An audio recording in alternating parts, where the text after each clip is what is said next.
Bienvenue pour Ici l'Europe, une émission proposée par France 24 et RFI. Et vous le voyez, nous sommes ici aujourd'hui dans l'ambassade de Roumanie à Paris en compagnie du Premier ministre roumain, tout nouveau Premier ministre, Dacian Cioloș. Ça fait 2 mois. Merci d'être avec nous. Un incendie meurtrier dans une discothèque de Bucarest et la corruption révélée par ce drame ont fait chuter votre prédécesseur dès votre arrivée au pouvoir en novembre. Vous nommez au gouvernement une équipe de jeunes experts issus du privé ou des institutions de Bruxelles. Vous-même avez passé 4 ans à la Commission, à l'agriculture.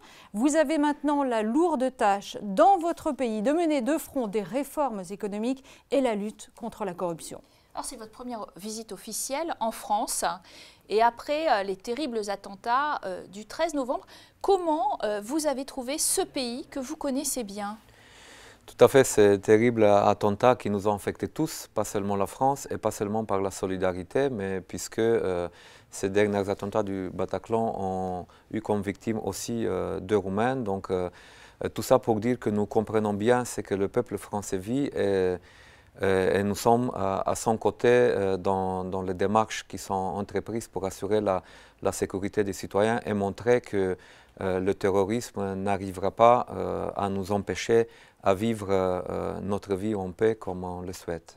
Alors, suite à ces attentats, il y a eu l'état d'urgence en France et la France a décidé de rétablir les contrôles aux frontières, c'est-à-dire que c'est un peu une entorse à Schengen. Un peu partout, d'autres pays européens ont fait de même, mais cette fois pour stopper l'arrivée des migrants.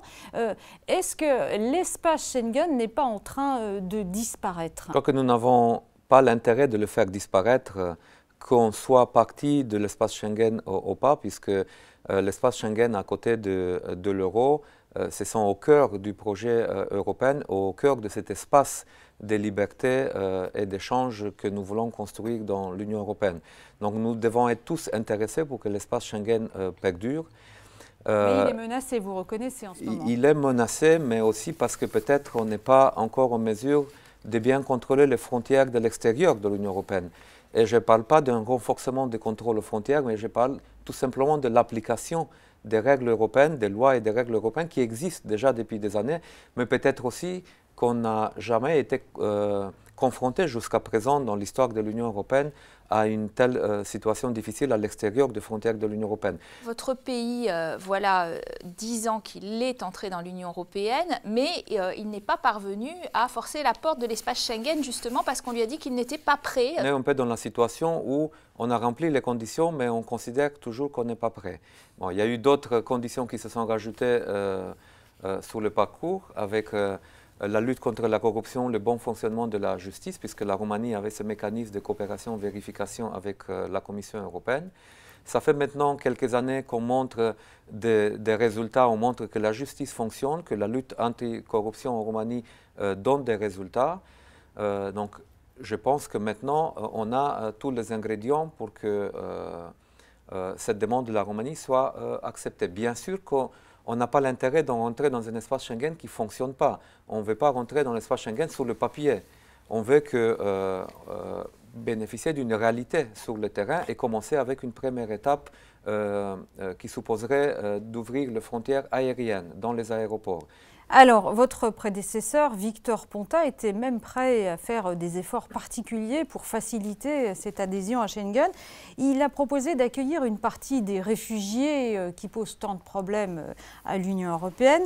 Est-ce que vous êtes sur la même ligne? Non, ce n'est pas une question de Victor Ponta ou d'un homme politique ou d'un autre. C'est la Roumanie qui, d'abord, a clairement dit qu'on ne pense pas que de mécanismes automatiques de distribution ou de quotas obligatoires de distribution des migrants, ce sont une solution, que ces mécanismes doivent rester volontaires et qu'en fonction des possibilités d'assimilation et d'intégration de ces migrants, la Roumanie peut faire les efforts à côté des autres. Pourtant, vous distinguez beaucoup des autres pays de l'Est. Je pense à la Pologne, à la Hongrie, la Slovaquie ou encore la République tchèque sur le discours sur les migrants ou pas?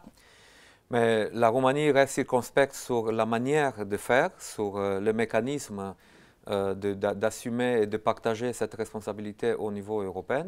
Mais nous l'avons dit, nous voulons être partie de la solution et nous sommes conscients que nous devons trouver des solutions ensemble et ces solutions doivent être trouvées par dialogue.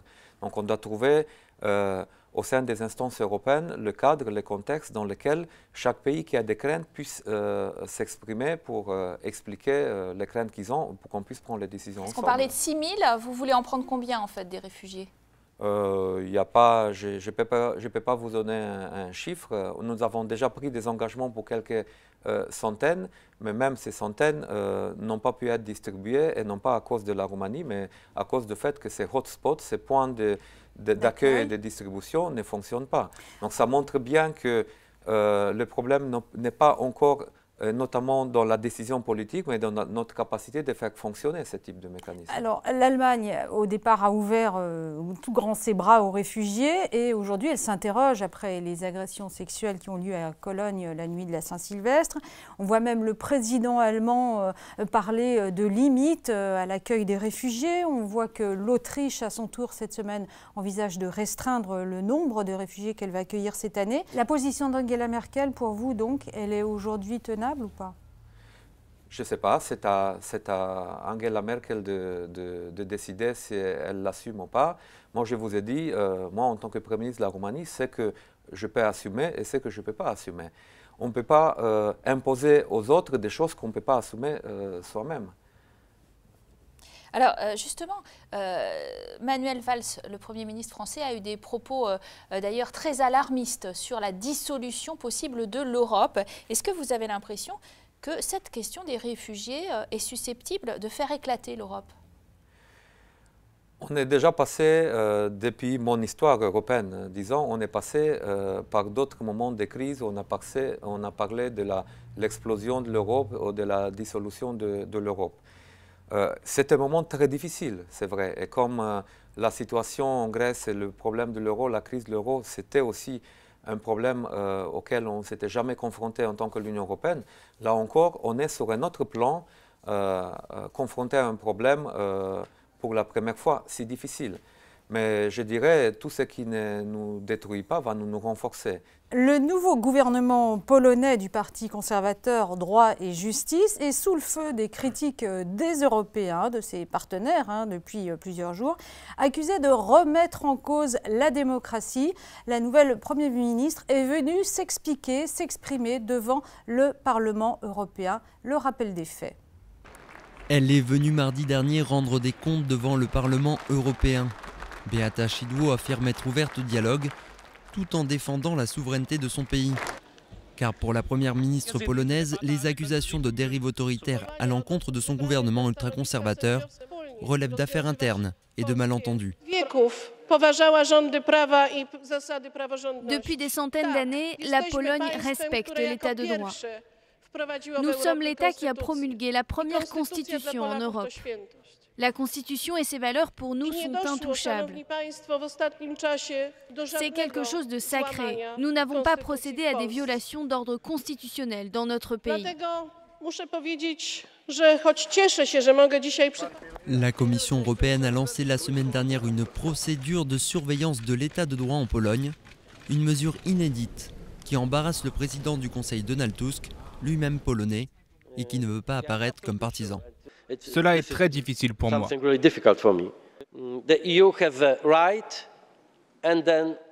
L'Union européenne a le droit et l'obligation d'engager un dialogue fort et ouvert avec les autorités de chaque État membre où l'état de droit et les standards de la démocratie pourraient être violés.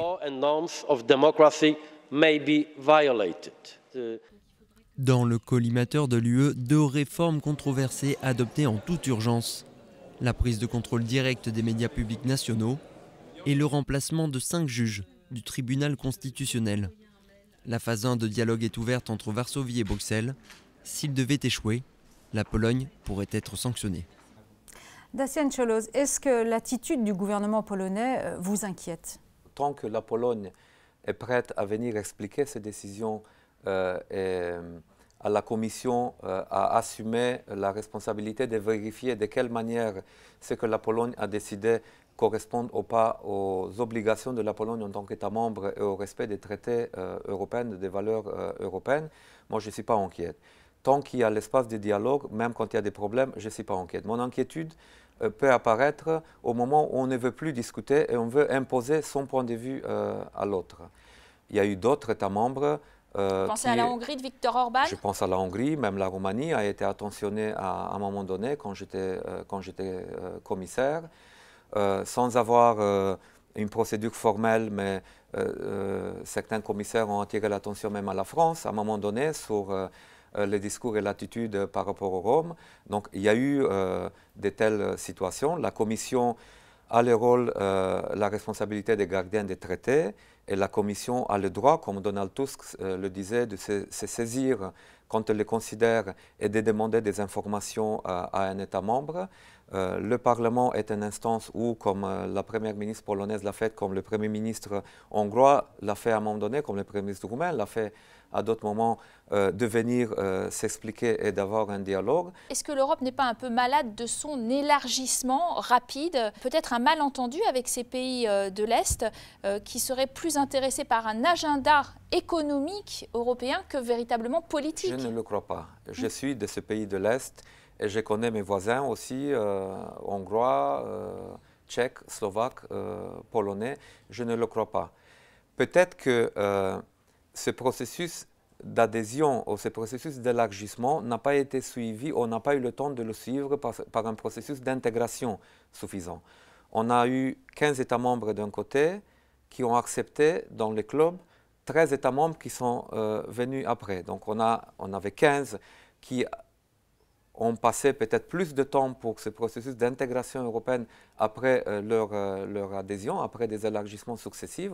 On a eu un grand élargissement que je pense était, et je pense toujours, c'était une chance historique pour l'Union européenne, mais peut-être qu'à cause de la crise économique, la crise financière, la crise économique, qui nous a obligés de prendre beaucoup de décisions dans l'urgence, ne nous a pas laissé le temps pour bien nous comprendre, pour bien nous entendre. De cet élargissement a bénéficié non seulement les pays de l'Est, mais les pays de l'Ouest aussi ont bénéficié. Il y a beaucoup d'investissements, on voit beaucoup d'entreprises de l'Ouest qui se sont installées à l'Est, des emplois qui ont été maintenus dans le pays d'origine, des emplois qui ont été créés à l'Est. L'Union européenne est maintenant plus forte, un acteur qui est plus fort au niveau international parce que nous avons plus d'États membres, mais nous devons apprendre maintenant comment préserver ce que les prédécesseurs ont créé. Alors on voit aussi que sur son flanc ouest, l'Europe vacille, elle est mal en point. Si les Britanniques disent oui au Brexit, au référendum que veut convoquer David Cameron probablement cette année, l'Europe sans les Britanniques, est-ce que c'est envisageable ? Bon, cette question, pour être honnête, elle flotte depuis un certain temps. Ce n'est pas subitement que les Britanniques sont proposés de mettre les cartes sur la table et de prendre une décision. Et je pense que c'est une décision saine que de savoir de quel côté le Royaume-Uni veut jouer. Moi, personnellement, et la Roumanie souhaite que le Royaume-Uni reste dans l'Union européenne. Et je pense que c'est dans l'intérêt de l'Union européenne et c'est dans l'intérêt du Royaume-Uni. Moi, je suis de ceux qui suis prêt à avoir cette discussion avec les responsables politiques britanniques pour voir de quelle manière on peut ajuster des choses dans l'Union européenne, non seulement pour faire plaisir aux Britanniques, mais dans l'intérêt de tous, pour qu'après les Britanniques peuvent prendre la juste décision. Alors justement, dans les fameuses revendications de David Cameron vis-à-vis de l'Union européenne, ça concerne en particulier les Roumains partis vivre au Royaume-Uni, les droits sociaux seront reconnus aux immigrés seulement à l'issue de 4 ans de présence sur le sol britannique. C'est acceptable pour vous? Je ne suis pas sûr que David Cameron tient autant à 4 ans ou à des questions si précises. J'ai eu l'occasion de discuter avec lui, il est venu en visite à Bucarest et il y a eu la Pologne, la Roumanie et d'autres États membres qui ont clairement dit que nous sommes prêts à trouver des solutions pour accommoder des inquiétudes britanniques sur les abus. Parce que j'ai compris que c'était ça le problème. Alors parlons un peu de votre pays, la Roumanie. Vous avez donc été nommé pour réformer très vite, pour lutter contre la corruption. C'est un vaste programme. La jeunesse vous soutient, en revanche les partis présents un peu moins. Est-ce que vous avez déjà des résultats concrets ? Bon, la lutte contre la corruption n'est pas commencée par mon gouvernement. C'est un chantier qui est présent depuis plusieurs années et même, je dirais, elle commence à montrer des résultats. Seulement, la société, les gens qui sont sortis dans la rue, ils veulent que ça aille plus vite et que ça montre plus de résultats dans certains domaines. Et ce qui était mis en cause, c'était surtout l'efficacité de l'administration, autrement dit l'affaiblissement de l'administration, des fois peut-être aussi à cause de la corruption et de manque de clarté dans le rôle et responsabilités dans l'administration. Donc un des chantiers sur lequel moi-même avec mon gouvernement on s'est engagé, c'est d'enclencher un processus de réforme de l'administration pour rendre l'administration roumaine plus efficace, plus professionnelle, plus transparente et moins politisée. J'ai l'espoir et la confiance que ce que nous commençons maintenant cette année va être continué par les gouvernements qui viennent, mais nous voulons pousser les choses jusqu'à un point de non-retour pour montrer aux gens qu'on peut faire différemment aussi. Justement, vous mentionnez de nouvelles élections législatives en effet prévues en novembre prochain dans votre pays, la Roumanie. Est-ce que vous serez candidat? Non, je ne serai pas candidat, je l'ai clairement dit. J'assumais une responsabilité de Premier ministre indépendant pour gérer un gouvernement indépendant. Et je considère que si j'ai la prétention que les partis politiques me font confiance de neutralité dans mon approche avec mon gouvernement et qu'on ne va pas faire de choses pour gagner du capital politique qu'on veut valoriser contre les partis politiques qui sont déjà inscrits lors des élections, il faut que j'assume le fait que je ne vais pas me présenter. Merci Dacian Ciolos d'avoir été notre invité aujourd'hui. Merci à tous de votre fidélité. Tout de suite, votre rendez-vous avec l'actualité sur France 24 ou sur les ondes de Radio France Internationale. À très bientôt à tous.